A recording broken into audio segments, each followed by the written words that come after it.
M. Ousmane Sonko ayant obtenu 132 voix et élu président de l'Assemblée nationale du Sénégal. Oui, c'est confirmé. Ousmane Sonko a été élu ce matin président de l'Assemblée nationale au Sénégal et d'une séance plénière extraordinaire. Président de l'Assemblée nationale, Gérard. Bravo Ousmane Sonko. Bravo. Sonko, évidemment, a obtenu 132 sur 133 suffrages exprimés et une abstention. 132 sur 133. Ousmane Sonko, c'est grand. Ok, évidemment, grâce à la large majorité de son parti PASTEF, avec 130 sièges sur 165. Félicitations à M. Sonko. Il est maintenant président de l'Assemblée nationale au Sénégal.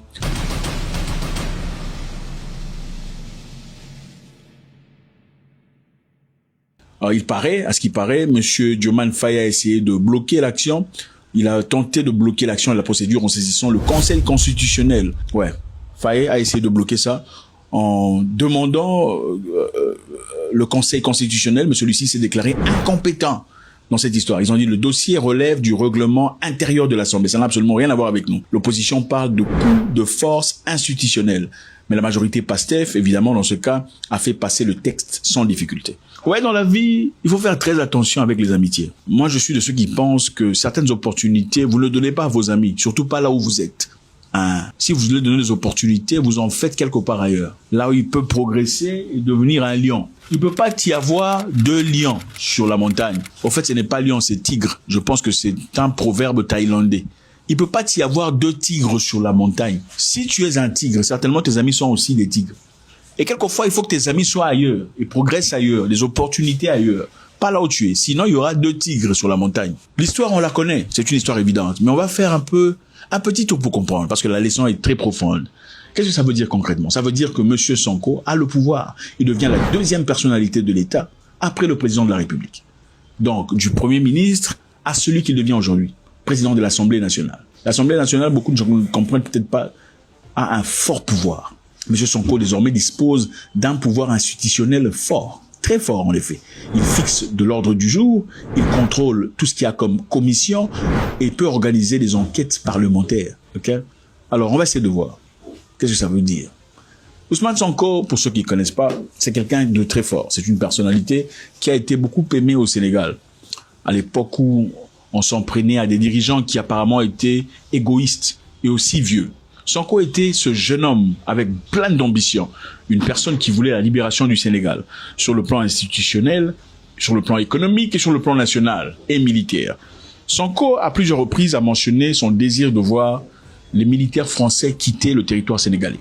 Parce que vu d'un Sénégal libre aujourd'hui, il ne serait pas cohérent d'avoir des militaires d'une nation étrangère se déambuler dans les rues avec des armes ou dans des tracts, influant ainsi d'une présence étrangère. Ça n'a aucun sens. Le Sénégal est un pays mature, ils peuvent gérer leur propre sécurité tout seuls. Sonko était aussi celui qui n'était pas super supporter du franc CFA. Le franc CFA que vous connaissez, une monnaie imprimée depuis la France pour les colonies françaises, dans l'objectif de perpétuer le néocolonialisme. Ousmane Sonko a plu à beaucoup de jeunes, beaucoup de Sénégalais qui sont jeunes d'ailleurs. Le Sénégal est un très beau pays, plein de cultures, et il était clairement le futur président de la République. Ousmane Sonko, après avoir été une fois allé se faire du bien, dans un massage parlor, ça dépend comment vous appelez ça en français, hein, tout ça on s'en fout. Massage parlor, c'est là on se fait. J'en fais aussi de temps à autre. Sonko est parti pour se faire du bien.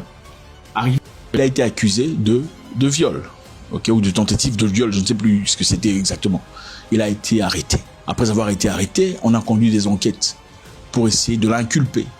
Les enquêtes ont révélé leur improductivité parce qu'ils n'ont pas pu prouver que Sonko, en effet, avait fait ce que la fille l'aurait accusé d'avoir fait. L'objectif ici était clair, on a compris, on voulait l'écarter de cette élection présidentielle. On ne voulait pas de lui dans cette course, qu'il avait manifestement déjà gagné avant de commencer. Donc, il fallait trouver une raison acceptable pour le mettre à côté. La jeunesse sénégalaise s'est levée. Elle est sortie dans les rues. Toute l'Afrique a regardé. Voilà pourquoi nous savons. Parce que toute l'Afrique a observé cette histoire. Ils sont sortis dans les rues avec toute la fureur et la colère parce qu'ils voyaient leurs élections dérobées d'entre les mains de Sonko. Qu'est-ce qui s'est passé ensuite? On a brûlé des voitures. Malheureusement, beaucoup de choses se sont passées. Sonko a été inculpé pas pour avoir fait ce qu'on l'aurait dit qu'il a fait à la fille, mais plutôt pour avoir incité la violence dans la capitale ou dans le pays. Chose qui est complètement incohérente. En prison, évidemment, l'objectif était simple. Ils avaient atteint l'objectif. Il s'agissait de l'écarter de la course de la présidence. Sonko en prison, selon la loi sénégalaise, ne pouvait pas se présenter en tant que président de la République. Mais il fallait trouver une solution très vite, à travers PASTEF, leur parti politique. On a sélectionné rapidement monsieur Diomaye Faye, ce monsieur ici, le président de la République, qu'il a viré ensuite, mais on continue l'histoire pour que l'on comprenne. Faye a été choisi, pourquoi? Parce que c'est quelqu'un de proche. En tout cas, il était proche de Sonko à l'époque. Ils ont traversé des moments difficiles ensemble. Ils étaient tax inspectors ensemble. Ils ont été en prison ensemble. Donc, l'amitié, la fraternité, évidemment, la croyance et la confiance qui naissaient des moments difficiles, évidemment, en ce moment-là, prélevaient que monsieur Faye devienne président de la République. On l'a projeté de l'avant. Et Sonko a dit, Sonko, c'est Faye, Faye, c'est Sonko. Donc, si vous votez pour Faye, vous votez pour Sonko. Vous votez pour Faye, c'est voter pour Sonko. C'est mon frère, c'est mon ami, c'est mon pote. Je suis son mentor quelque part, mais c'est mon frère. Je le respecte. Les gens, évidemment, puisque le chef a parlé, on lui a accordé cette crédibilité. Et c'est comme ça qu'après les élections, monsieur se retrouvera président de la République. Il a fait honneur, évidemment, président avec 2 femmes. C'est bien beau de voir. C'est très beau. Quelque temps plus tard, président de la République a placé Ousmane Sonko, son mentor, comme premier ministre. Son mentor, excusez-moi. Premier ministre de la République. L'objectif était simple. Bon, c'est vrai que tu es président, mais ce n'est pas toi le président. Ça, c'est clair. Tout le monde le sait. Attendez. C'était un arrangement à l'interne. Faut se le dire. Bon, monsieur arrive à la présidence. On lui ouvre la porte. C'est les portières, les tout machin, histoire. Ah, ça fait du bien. C'est ça le problème de l'Afrique. On adore la position de force. On adore la position de force. Arrivé à ce point-là, ça devenait difficile. Il y a eu le bras de fer parce que à plusieurs sujets, il y avait divergence. Ousmane Sonko pensait gauche pendant que Faye pensait droite. Et malheureusement, à un certain moment, il fallait que Faye montre à tout le monde que c'est lui le président. Ça devient une histoire d'ego et non plus une histoire de compréhension. L'histoire au départ, on la connaissait. Toute l'Afrique le savait. Faye est devenu président parce que Sonko l'a permis. Sinon, personne ne le connaissait. Mais arrivé au pouvoir, même en guise de reconnaissance, on dirait, bon, écoutez, je ne suis pas ici parce que c'est moi qui ai choisi. C'est parce que monsieur me l'a permis. Par la grâce. Il aurait pu choisir quelqu'un d'autre. Et évidemment, le parti PASTEF a fait confiance à Faye parce que c'est le président qui a fait confiance à Faye. Maintenant, monsieur a été démis de ses fonctions en tant que Premier ministre. Le président de la République, son Excellence Bassirou Diomaye Diakhar Faye, a mis fin aux fonctions de monsieur Ousmane Sonko, Premier ministre, et par conséquent à celles des ministres et secrétaires d'État membres du gouvernement. Pourquoi? Parce que monsieur Sonko, nous savons sur 2 points très importants. Le point numéro 1, Sonko voulait la sortie des militaires français très rapidement. Mais pendant que lui disait que les Français doivent quitter le territoire, Faye lui fait un discours. Il n'y a pas encore de délai de rigueur par rapport à ça. Et si ça doit être fait, cela sera dit aux autorités françaises qui en auront la primeur et suivant les calendriers établis. Faye dit que les militaires français doivent éventuellement quitter.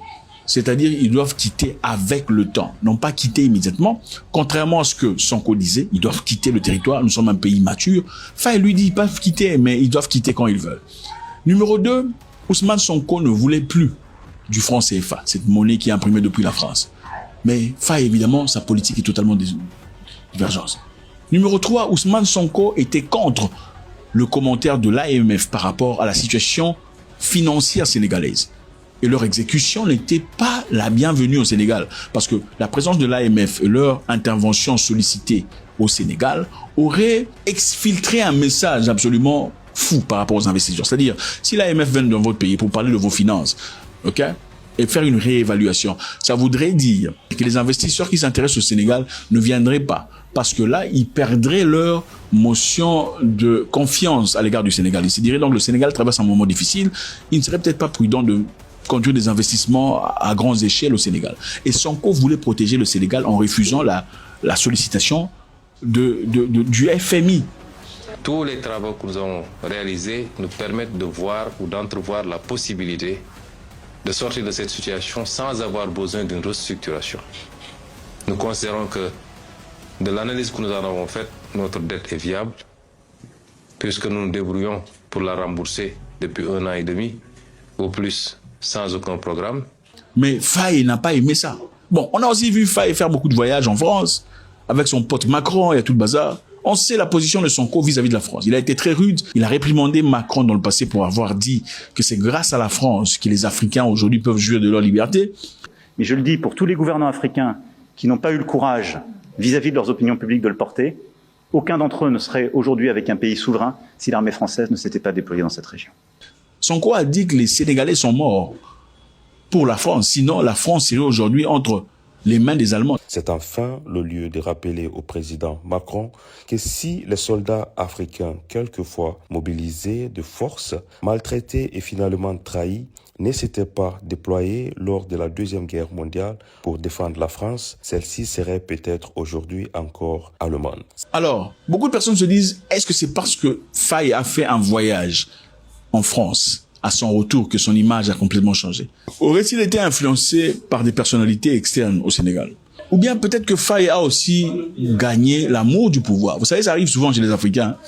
Quand ils sont placés au pouvoir, ils ne veulent plus quitter. Mais évidemment, la position nouvelle de Sonko, qui lui passe en seconde position après le président de la République, est une position très forte. Et beaucoup de personnes se posent la question de savoir qu'est-ce qu'il va faire contre Faye. Eh ben, écoute, Sonko a désormais beaucoup de capacités. Parce que là où il est, c'est là où on vote l'émotion. Okay? Le sujet discutable, c'est lui qui décide quel est le sujet acceptable et quels sont les sujets qu'il faut jeter sous le matelas. C'est lui qui fait ces histoires. À partir de là, on peut aussi faire un vote de no motion contre le président de la République. Donc, sa position est une position très forte. En effet, le président de la République sénégalaise lui-même a essayé de bloquer cette motion parce qu'il sentait les dangers. S'il n'y avait pas de danger, il n'aurait pas bloqué la motion. Il n'aurait pas bloqué cette motion. Je pense qu'il y a une leçon très importante à apprendre. Et il n'y a rien de nouveau sur Terre. Regardez l'histoire de Sankara. Trahi par son frère, une personne qu'il a aidé, qu'il a aimé, qu'il a propulsé. Regardez Lumumba, trahi par son frère, une personne qu'il a aidé, une personne qu'il a accompagné et propulsé. Pensez-vous que Faye, aujourd'hui, veut le bien du Sénégal mieux que Sonko? Numéro 1. Pensez-vous que Faye essaie de protéger le Sénégal face à un Ousmane Sonko qui se paraît de plus en plus agressif? Pensez-vous que Faye ait raison de faire ce qu'il est en train de faire? Même s'il a été évidemment impulsé par Ousmane Sonko lui-même. A-t-il le droit de le faire? Faites-moi savoir. Est-ce que c'est peut-être le karma qui arrive? Croyez-vous au karma ou pas? Faites-moi savoir. C'est toujours avec beaucoup de plaisir. God bless.